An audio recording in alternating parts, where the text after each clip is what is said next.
ओ भाई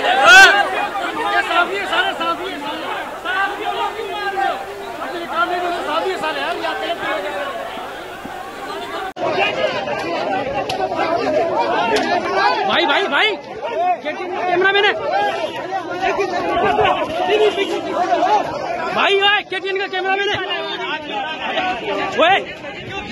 ये सारा छोड़ दो यार काफी है यार कैसा क्लब के अंदर जा रही है। कहाँ जा रही है आप क्लब में कहाँ जा रही है? क्लब में जा रही है। हाँ खोल दो भाई खोल दो क्लब खोल दो क्लब खोल दो। क्लब में कहाँ जा रही है? क्लब के अंदर है। आप क्लब में कहाँ जा रही है? क्लब में कहाँ जा रही है आप? आ जाओ अंदर आ जाए आ जाए आ जाए आ जाए अंदर आ जाए अंदर आ जाए बदमाशी करेंगे तो बदमाशी करेंगे किसी को भी आप अंदर आकर गिरफ्तार करेंगे आप अंदर क्यों भेज रहे हैं? लीडर टीवी जे प्रोग्राम रूबरू में आया जो मेज़बान डॉक्टर अयूब शेख है मूंसां गॾु आहे मुल्क जो हाकारो दानिश्वर पढ़ियल गलियल हिकिड़ो नौजवान आहे। हुनखे हूअं त मुख़्तलिफ़ मौज़ूअनि जे करे पाकिस्तान ऐं दुनिया जे मुख़्तलिफ़ यूनिवर्सिटियुनि ऐं फोरमनि ते घुरायो वञे थो, पर अॼु असां हुनखे ज़ोरी हिते पकड़े आयासीं। कल्ह हिकिड़ो वाक़ियो थियो आहे कराची शहर में ऐं उन कराची शहर में डॉक्टर शाहनवाज़ कुंभार जी कातिलनि या जवाबदारनि जी गिरफ़्तार न थियण जे करे जेको मुज़ाहिरो हो रवादारी जे हवाले सां रवादारी जी रैली, उन रैली में मुख़्तलिफ़ माण्हुनि सां गॾु जेके माण्हू तशद्दुद हेठि आया उन्हनि में हिकिड़ो दानिश्वर ऐं हिकिड़ो असांजो दोस्त हो जंहिंजो नालो आहे जामी चांडियो। जामी चांडे सां वधीक तमीद ॿधण खां सवाइ असां इन कलो के वाक़े ऐं इन सॼे उनजे पस मंज़र ते ॻाल्हाइणु चाहियूं था। जामी अस्सलाम वालेकुम, वॾी महिरबानी असांखे टाइम ॾियण जी। ऐं आउं सिर्फ़ु हिकिड़ो सुवालु ई थो पुछां त मूं वटि डॉक्टर शाहनवाज़ कुंभार जे क़त्ल वारे इन सॼी रूदात जा ॿ हिसा आहिनि। हिकिड़ो उमरकोट में आहे, ॿियो कराची में आहे। मूंखां वधीक को बि सुवालु नथो पुछां, रुॻो इहो थो पुछां त तव्हांजे ख़्याल में हीउ उमरकोट में छा थियो हूंदो ऐं इहो छो थियो ऐं पुलिस इन्वॉल्व थी उहो सभु ज़ाहिर थी वियो ऐं पोइ कराची में वरी पुलिस जंहिं तरीक़े सां पुलिस खे बचाइण लाइ मुतालबो कंदड़नि ते जंहिं नमूने तशद्दुद कयो आहे, इन्हनि ॿिन्ही ॻाल्हियुनि ते हिकिड़ो बुनियादु आहे, ॿियो उन बुनियाद जी एक्सटेंशन आहे। अमां महिरबानी करे इन ते ॻाल्हायो। डॉक्टर साहब वॾी महिरबानी। ऐं हाणे जेको वाक़ियो थियो ही उमरकोट में, हाणे ज़ाहिर आहे त मुंहिंजी मालूमात बि उहा ई आहे जेका मजमूई तरह हिन समाज में हक़ीक़त साम्हूं आहियूं। मूं वटि का ख़ासि इन जी अहिड़ी का मालूमात बि इज़ाफ़ी न आहे। असांजो चवणु इहो आहे त असां ज़ाती तरह कोन था सुञाणूं डॉक्टर शाहनवाज़ खे। हिकिड़ो माण्हू आहे, डॉक्टर हो, उनजे सोशल मीडिया ते हिकिड़ा स्टेटमेंट्स आयूं। हुन बाद में चयो त इहो हुनजो अकाउंट हैक थियल आहे, डिनाए कयो हुन। ऐं पोइ हिकिड़ी सूरत हाल पैदा थी वई जंहिंमें उहो भॼी निकितो। पुलिस हुनखे गिरफ़्तार कयो। इहो चई त तव्हांखे असां पंहिंजे तहफ़ुज़ में था वठूं त जीअं तव्हां सलामत ऐं सिक्योर रहो। हुनखे इहो चयो वियो ऐं हुनजी फैमिली खे बि इहो चयो वियो त हिनखे असां इन करे था गिरफ़्तार कयूं त हीअ असां वटि वधीक महफ़ूज़ हूंदो हुननि हुजूमनि जे भेट में। हाणे असांखे का ख़बर न आहे त हक़ीक़त छा आहे। हक़ीक़त मालूम करणु हुकूमत जो कमु आहे, जांच जो कमु आहे, अदालत जो कमु आहे। असां को इन्वेस्टिगेशन वारा माण्हू न आहियूं। असांजो हिकिड़ा कुझु बुनियादी उसूल आहिनि। असां इहो ॾिठो त पोइ जंहिं माण्हूअ खे तव्हां तहफ़ुज़ जो वाइदो करे हुनखां गिरफ़्तारी ॾियाराई, हुनखे पाण वटि रखियो, उनखे हुकूमत पधिरो करे चुकी पंहिंजे रिपोर्ट में, यानी वॾे पंहिंजे हिन होम मिनिस्टर पधिरो कयो प्रेस कॉन्फ्रेंस करे त इहा मावराए अदालत क़तलु हो। हाणे असां उनखे था बुनियादु बणायूं। असांजी ॿियो को सोर्स कोन्हे। जॾहिं हिकिड़े सूबे जो होम मिनिस्टर चए थो, हाणे जॾहिं होम मिनिस्टर चए थो त इहा मावराए अदालत क़तलु आहे, त इन जो मतिलबु थियो त उहो DIG ऐं उहे SSP ऐं उहे माण्हू जिन जे तहवील में हुयो, उन्हनि मां को बि क़त्ल जे हिन इल्ज़ाम खां बरी न थींदो। हाणे ॿी ॻाल्हि त पुलिस जेका पंहिंजे कस्टडीअ में हिकिड़े मुलज़िम खे क़त्ल थी करे, न अदालत जी कार्रवाई थी आहे, न इन्वेस्टिगेशन थी आहे, न हुन ते इल्ज़ाम साबित थियो आहे, न उन खां बल्कि चार्ज फ्रेम थी आहे, कुझु बि न थियो आहे। त ॿी ॻाल्हि इहा थी त जेका पुलिस पंहिंजे तहवील में हिकिड़े माण्हूअ खे क़त्ल करे सघे थी, उन पुलिस जी जांच त हाणे ॻाल्हि छुटी, त उहा त एतबार विरहंदी कोन। इन करे पहिरें ॾींहं खां मुतालबो हो त बाबा इन ते जुडिशियल कमीशन ठाहियो। ऐं मूं सवेर बि ॻाल्हि पे कई त जुडिशियल कमीशन जॾहिं दुनिया में ठहंदा आहिनि त उनजा हिकिड़ा कानूनी प्रोसीजर त आहिनि, ठीकु आहे। मिसाल तौरु FIR कटण खां अॻु में कोन थींदी आहे, FIR कटिजी वई, हाणे हुकूमत दरख़्वास्त कंदी, अदालत ठाहींदी। पर दुनिया सॼीअ में इहे तरीक़ा मौजूदु आहिनि त माण्हुनि जी जो एतमाद हासिलु करण जे लाइ, उन्हनि रिपोर्ट्स ते माण्हुनि जो वेसाह पैदा करण जे लाइ रुॻो जज काफ़ी न हूंदा आहिनि। समाज मां बि के मोतबर माण्हू, के वकील, के डॉक्टर, साजावंद, के माण्हू प्रोफेसर, के मतिलबु कंहिं बि शोबे जा जिन माण्हुनि ते मुआशिरे खे एतबार हूंदो आहे, भले न अणपढ़ियल बि हुजनि पर उन्हनि वटि विज़डम हुजे, हर उहो माण्हू जंहिं ते समाज खे वेसाह आहे त हे ग़लति बयानी न कंदो, उन अहिड़नि माण्हुनि खे शामिलु कबो आहे त जीअं माण्हुनि खे वधीक। हाणे क़त्ल थी वियो, असांजो चवणु इहो हो त तव्हां कमीशन ठाहियो ऐं तव्हां हाणे हिन में 2-3 ॻाल्हियूं करे पोइ कराची में अचां। तव्हां FIR दाख़िल कई, DIG गिरफ़्तार थियो न थियो, SSP गिरफ़्तार थियो न, 2 SSP इन्वॉल्व न थियो। वरी पाकिस्तान पीपल्स पार्टीअ जो MLA बेहयाईअ सां, मां इन खां वधीक ॿियो को लफ़्ज़ नथो चूंडे सघां, जो इन खे छा लफ़्ज़ ॿियो चूंडिया इन खां वधीक, उहो कातिलनि सां गॾु बीही हार पाए पियो, मुबारकूं पियो वसूल करे, मुबारकूं ॾेई रहियो आहे। त इहो कीअं क़त्ल जे इल्ज़ाम खां आजो हूंदो? इन खे तव्हां भला FIR नथा कटियोसि त भला पार्टी क़दम खणेसि, भला जेका पार्टी पाण खे रोशन ख़्याल पेश थी करे उहा क़दम खणे त हिन माण्हूअ जे, पर असां ॾिठो त अञा ताईं हुन पार्टी जे MLA ते को क़दम रखियो आहे पार्टीअ।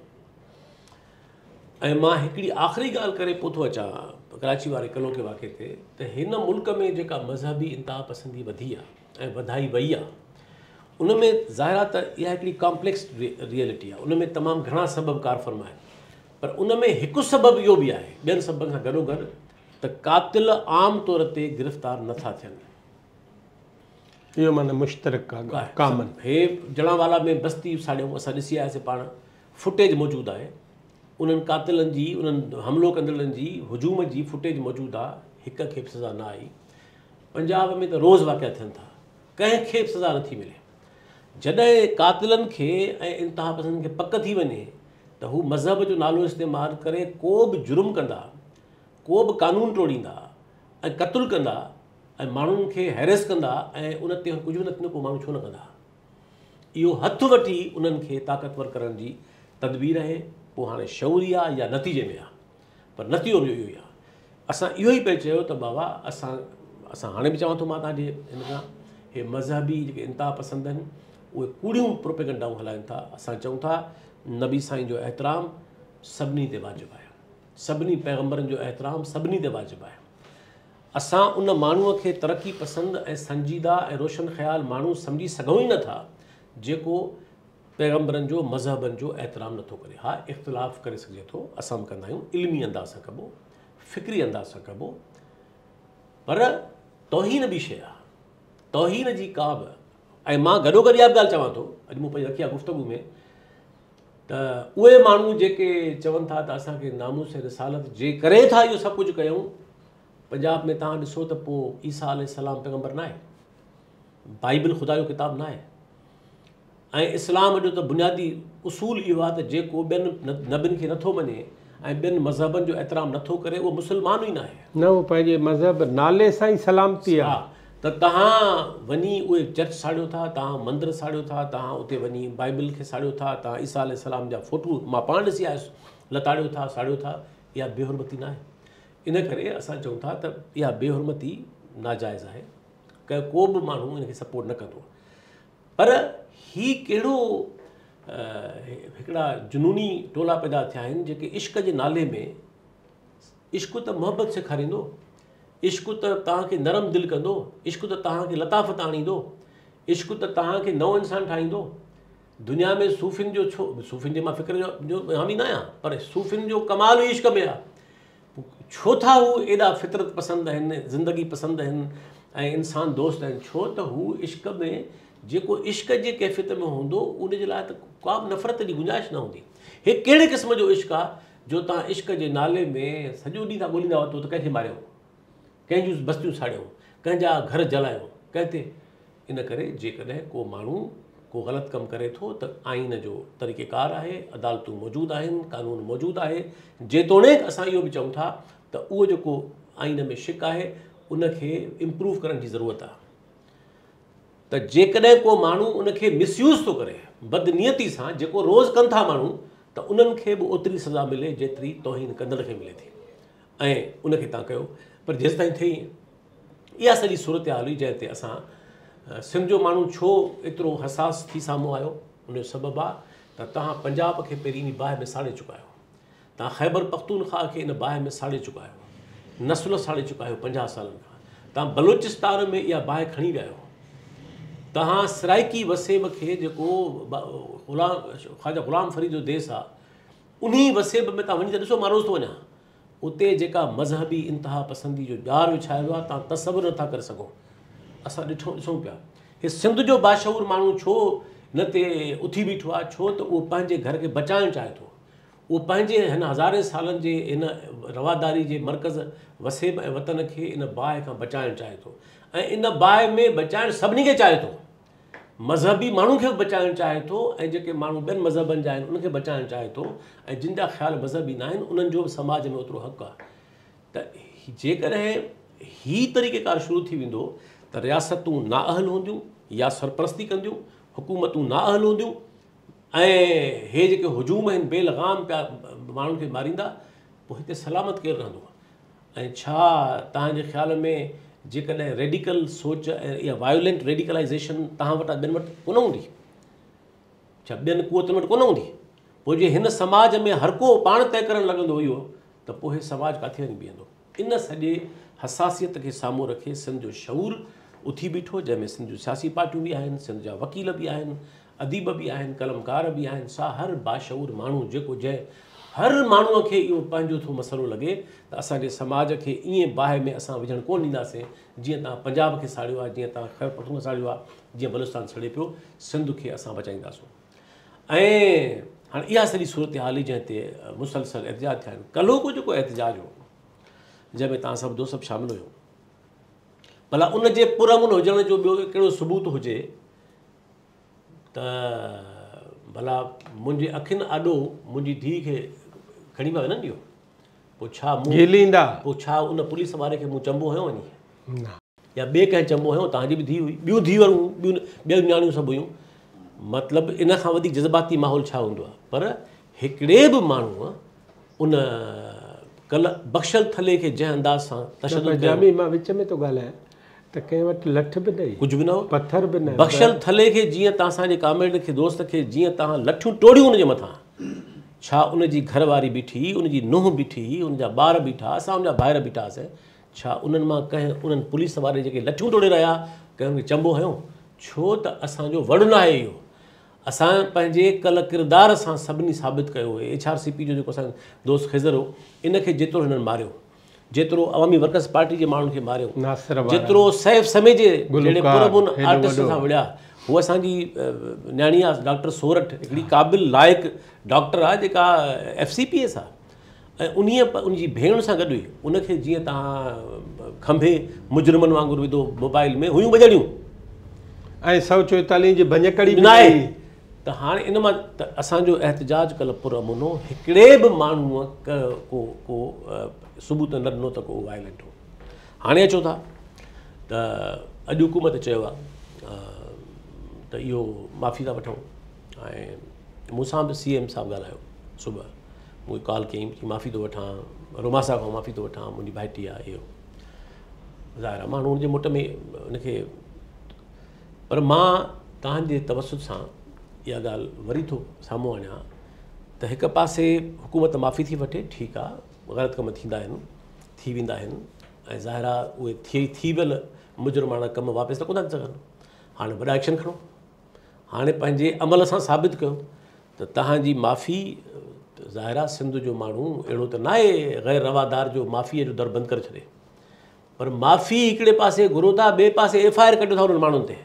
माना जिन माण्हुनि ते कल्ह तशदुद थियो, तव्हांजी माफ़ी इहो क़बूल करे रही आहे त उहो बेॾोही हुआ। जे बेॾोही न हुआ तव्हां माफ़ी छो वरिती? जे बेॾोही न आहिनि त तव्हां माफ़ी छा था वठो? पोइ त ठीकु आहे, मुजुर्म आहिनि। जे तव्हां माफ़ी वरिती आहे त तव्हां पाण साबित कयो त इहे माण्हू बेॾोही आहिनि, इहे माण्हू एहतिजाज करण आया, इहे एतिराम लाइक़ु माण्हू हुआ, पोइ FIR छो? इहे FIR वापसि वरिती वञे त जीअं माण्हू तव्हांजी माफ़ी ते एतबार करे सघनि।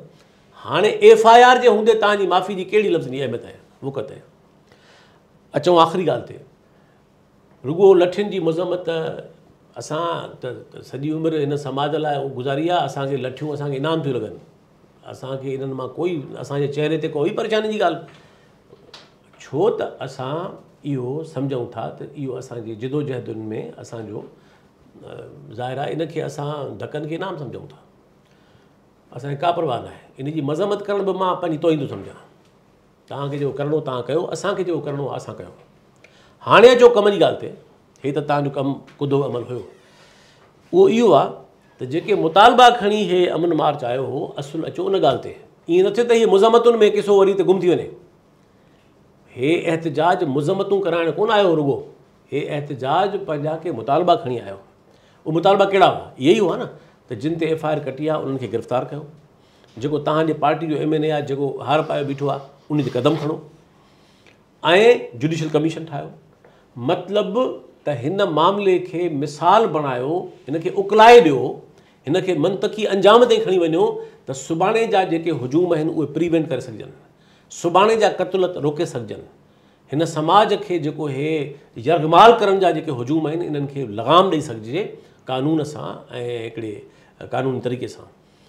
हेसि ताईं हुकूमत इन में कामयाबु न वई आहे, फेल वई आहे, ऐं कल्ह त हद करे छॾियऊं हिन सॼी ॻाल्हि में। इन करे असांजो मुतालबो आहे त जेकॾहिं हाणे कयो छा अथनि, हिकिड़े पासे FIR कढियूं अथनि, ॿिए पासे वरी जेका मामूली वीचारा सिपाही विपाही उन्हनि खे, तव्हांजे ख़्याल में कल्ह हिननि हेतिरनि मोतबर माण्हुनि ते इहे लठियूं फ़क़ति सिपाहियुनि पंहिंजो अख़्तियार इस्तेमालु करे हयूं हुयूं। DIG बीठो आहे, SSP बीठा आहिनि, त पोइ छा हे वीचारियूं जेके मायूं, वीचारियूं जेके लठियूं वसाइण वारियूं मायूं सिपाही हुयूं, उहे ग़रीब तबिके जूं मायूं आहिनि, उनखे जेको तव्हां चवंदव उहे वीचारियूं उहो ई कंदियूं, छा कंदियूं? जेके सिपाही ग़रीब मिसकीन जेके मामूली पघार ते तव्हां वटि वेठा आहिनि उनखे तव्हां, असुलु मुजरिम सिपाही न आहे, असुलु मुजरिम कमांड ॾियण वारो आहे। तव्हां क़दम खणो हुन ते, जे तव्हां इन में शामिलु न आहियो, तव्हांजो फ़ैसिलो न हो, तव्हांजी पॉलिसी न हुई, त पंहिंजे एक्शन सां साबित करे ॾेखारियो ऐं सीनियर लेवल ते ॾेखारियो त इहो सभु कुझु थियो आहे। इन करे असां मां पंहिंजी ॻाल्हि ख़तमु थी थो कयां त हीउ जेको मामिलो आहे इहो एतिरो को फ़क़ति हिकु शहर जो वाक़ियो न आहे, जे अहिड़नि वाक़िअनि खे छॾे ॾिबो ऐं हिन समाज खे ईअं हुजूमनि जे हवाले करे छॾिबो त पोइ असांजे साम्हूं हे सभु सूबा सड़नि पिया। सिंध उहो सूबो आहे जंहिं तव्हां ॾिसो हिन मुल्क जी हर जंग सिंध विड़ी आहे, हिन मुल्क में जमहूरियत हुजे सिंध जंग विड़ी आहे, अयूब शाही ख़िलाफ़ु सिंध विड़ी, वञण जे ख़िलाफ़ु सिंध विड़ी। मां तव्हांजे चवां तवसुत सां शेख मुजीबुर रहमान पंहिंजे ऑटोबायोग्राफी जे जेको छपियो आहे किताबु हुनजो, उन में उन लिखियो आहे त असां क़बूल करे चुका हुआसीं वॾी यूनिट। शेख मुजीब क़बूल करे चुको हो, लिखे थो पाण, सिंध क़बूल न कयो, फार्मूला बि उन्हनि सिंध क़बूल न कयो। सिंध हिन मुल्क जी हर वफ़ाक़ियत, जेन्युअन वफ़ाक़ियत जी, जमहूरियत जी, इंसानी हक़नि जी जंग विड़ी आहे ऐं हिन मुल्क खे बराबरी जे क़ौमुनि जे बुनियाद ते हलायो, हिन हक़ीक़ी वफ़ा करे हलायो, अवामी जमहूरियत करे हलायो, उन जी जंग विड़ी आहे।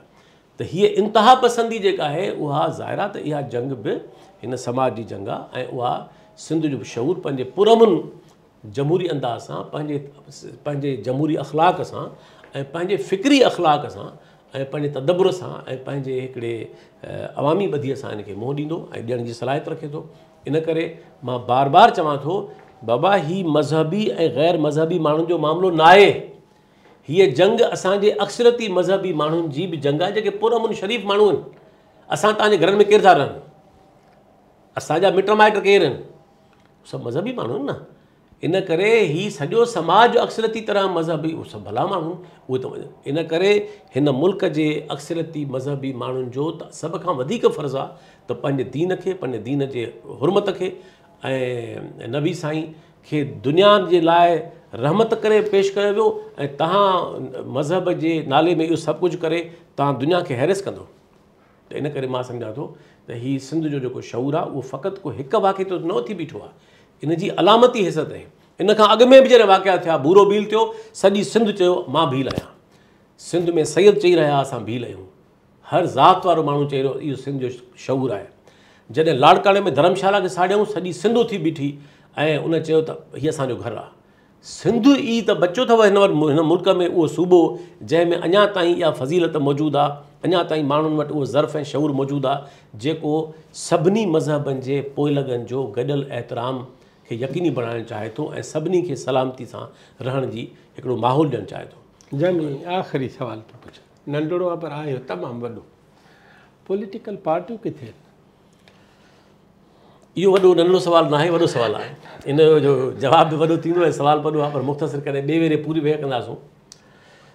पार्टियूं ॿिनि क़िस्मनि जूं आहिनि। हिकिड़ियूं पार्टियूं जेके जिन खे चयो वेंदो आहे सो काल, माना मां चवां सो काल वॾियूं पार्टियूं, ॿियूं चवंदा मेन स्ट्रीम पार्टियूं, ॿियूं नंढियूं पार्टियूं। हा, दिलचस्प ॻाल्हि इहा आहे त जेका पार्टी जेतिरी वॾी आहे ओतिरी बुज़दिल आहे, जेका पार्टी जेतिरी वॾी आहे ओतिरी कंप्रोमाइज़िंग आहे। पार्टियूं असां चऊं था पंहिंजे अंग में वॾियूं न हूंदियूं आहिनि, पंहिंजे किरदार में वॾियूं हूंदियूं आहिनि, पंहिंजे मंशूर में वॾियूं हूंदियूं आहिनि, पंहिंजे पॉलिसी में वॾियूं हूंदियूं आहिनि, पंहिंजे रवैये में हूंदियूं आहिनि। इन करे अलमियो छा आहे त जेके इहे पावर कॉरिडोर्स जूं पार्टियूं आहिनि इहे त कंप्रोमाइज़ आहिनि सफ़ा। उहो ज़मानो वियो जॾहिं पीपल्स पार्टी बि अंधो मंडो बीह रहंदी ज़ा जे ख़िलाफ़ु ऐं अमृतनि जे ख़िलाफ़ु ऐं मुशरफ जे ख़िलाफ़ु बि असां सभु गॾु रलियासीं। हाणे मज़ाहिमत ज़रदारी साहिबु पार्टीअ जे रूह मां ई कढी छॾी आहे। हाणे मज़ाहिमत या मुफ़ाहिमत थी वई आहे ऐं मुफ़ाहिमत जी का हद तय थियल न आहे।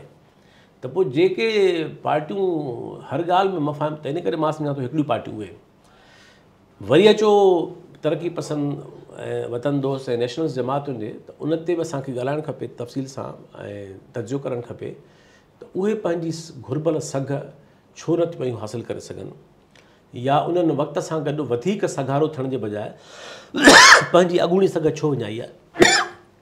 या अञा मां ईअं चवां त समाज जी रहनुमाई त उन्हनि जो फ़र्ज़ु आहे। हे त बेतरतीब हुजूम त कॾहिं कॾहिं ठीकु आहे, ज़रूरी जॾहिं कोई नथो बीहे त सभु माण्हू इहे बि न हुजनि त पोइ छा। पर सम्झूं था त पसो पेश हली इहो ई आहे। त इन करे इहो तमामु जी तज ज़रूरत आहे त इहे पार्टियूं उन में मां ॻाल्हियूं करे छॾियां ॿ टे तफ़सील। पोइ बैनुल अक़वामी हालतुनि खे सम्झण खां सवाइ अॻिते वधी कोन सघिबो। मक़ामियत जो वॾो तालुक़ु आहे बैनुल अक़वामियत सां। दुनिया में शयूं इंटीग्रेट थी वियूं आहिनि, माशियत में बि, टेक्नोलॉजी में बि, सियासत में बि, फ़िक्र में बि, हर शइ में। कम्युनिकेशन जी रेवोल्यूशन दुनिया खे सभु हिकु करे छॾियो आहे। असांजी मक़ामी तरक़ी पसंदि ऐं नेशनल सियासत मां सभिनी ॻाल्हि नथो कयां, पर उन मां घणनि हिसनि खे अॼोके दौर जो इदराक घटि आहे। अॼोके दौर जा तज़ाद कहिड़ा आहिनि, चैलेंज कहिड़ा आहिनि, अॼोको दौर मजबूरी तरफ़ वञे कहिड़े पासे पियो, उनजो इदराक घटि आहे। इहो तजियो न हूंदो हथ में। ॾिसो, सियासत जो सभ खां बुनियादी कमु आहे दुरुस्त तजियो करणु। दुरुस्त हे जेको मार्क्सिस्टनि खे ऐं सोशलिस्टनि खे दुनिया में अॼु बि हिकिड़ी एज हासिलु आहे, ॿियनि शयुनि में कमज़ोर थी आहिनि। अॼु बि दुनिया चए थी तजियो ख़तमु इन्हनि ते आहे, छाकाणि त हुननि वटि धुकनि जो तजियो न हूंदो आहे। उहो साइंटिफिक बुनियाद ते तजियो करण जी सलाहियत रखनि था। इन करे अॼु बि दुनिया में लेफ्ट जे तजिए खे दुनिया में सबक़त हासिलु आहे सॼी रूह ज़मीन खां। उन सबबु इहो आहे त उन वटि हिकिड़ो डायलेक्टिकल मेथड आहे शयुनि खे एनालाइज़ करण जो। इन करे मां ॻाल्हि खुटायां त बैनुल अक़वामी हालतूं, हिन ख़िते जूं हालतूं, हिंदुस्तान पंहिंजो किरदारु कीअं तब्दील करे वियो आहे, Afghanistan, central Asia, Iran, middle east, हीअ सॼो जेको इलाइक़ा आहिनि, इन्हनि जो इदराक खां सवाइ असांजी मक़ामी सियासत कर खणी न सघंदी। टियों, रियासत हीअ केॾांहुं वई वञे। हिन रियासत जो बुनियादी ऑब्जेक्टिव डायलेक्टिकल तर्जो जी ज़रूरत आहे, बिना जज़्बातियत जे, बिना ख़्वाहिशुनि जे, फैक्चुअल। चौथी ॻाल्हि त जेको असां हिकिड़ो, मां हुनखे चवंदो आहियां पंहिंजे कोर्सिस पढ़ाइण में, त हिकिड़ो साइंटिफिक तावीज़ चवंदो आहियां मां हुनखे, त 4 खाना आहिनि तर्जीह जा। त स्ट्रेटेजिक अप्रोच खां सवाइ कॾहिं बि दुश्मन खे शिकस्त ॾियणु मुमकिन न आहे। सादगी जो कमु हे न आहे। हे जज़्बनि जो कमु उहो न आहे। ही बुनियादी तौर हर उहो कमु जेको पॉलिटिकल आहे उहो स्ट्रेटेजिक कमु आहे। ऐं जॾहिं को कमु स्ट्रेटेजिक आहे त उन में 4 शयूं बुनियादी अहमियत रखनि थियूं, जंहिंखे चइनि शयुनि जो इदराक न आहे उहो न बीह सघंदो। असांजी सघ छा आहे, दुश्मन जी सघ छा आहे। ऐं सघ वर्सिस सघ का स्टैटिक फॉर्म में न आहे, का जामिद न आहे। असांजी बि मुतहरिक आहे, हुनजी बि मुतहरिक आहे। असांजूं कमज़ोरियूं कहिड़ियूं, दुश्मन जूं कमज़ोरियूं कहिड़ियूं, ऐं कमज़ोरियूं बि मुतहरिक हालत में आहिनि, बीठल न आहिनि।